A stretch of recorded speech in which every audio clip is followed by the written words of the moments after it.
ગોંડલ શહેરમાં શ્વાનોએ બચાવ્યો છે આતંક। શહેરના કાશી વિશ્વનાથ રોડ પરની આ ઘટના છે। શ્રીરામ હોસ્પિટલ ખાતે 10 થી વધુ લોકોને કરડ્યું।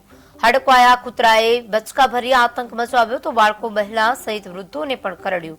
શહેરીજનોમાં ભયનો માહોલ છવાયો છે। ઘરમાં ઘૂસીને બચકા ભર્યા હોવાની વિગતો પણ સામે આવી। ઇજાગ્રસ્ત લોકો હાલ સારવાર હેઠળ હોસ્પિટલમાં છે, જેમાં વહીવટીતંત્રની બેદરકારી સામે આવી છે। હોસ્પિટલમાં બાળરોગ નિષ્ણાંત તરીકે ફરજ બજાવું છું। એક વાત જાણ કરવાની છે કે છેલ્લા 2 દિવસમાં અમારા એરિયા એટલે કે કાશી વિશ્વનાથ રોડ અને રામજી મંદિર પાસે મારા જ ધ્યાનમાં હડકાયા કૂતરાના કેસ 6 થી 7 અને એમાંથી 2 તો મારા ઘરના સભ્યો। એક 3 વર્ષનું નાનું બાળક કે જેના આખો ચહેરા ઉપર રેબિટ ડોગે બાઇટ કરી છે અને બીજા મારા વાઇફ જેને આજે હાથ ઉપર કરડ્યું છે। તો એક સારી વસ્તુ એ છે કે છેલ્લા ગોંડલમાં તમે સાંભળતા હશો કે છેલ્લા 15-20 દિવસથી આ આતંક છે।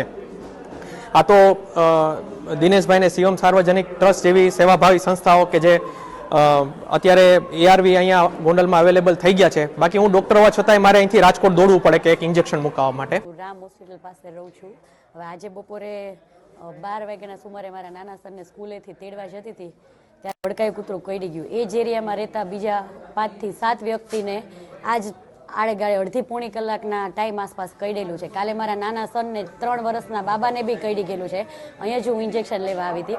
તો હવે તંત્ર થોડુંક આના માટે ધ્યાન દે કે એ કૂતરાએ એટલા એરિયામાં બહુ આતંક મચાવ્યો છે।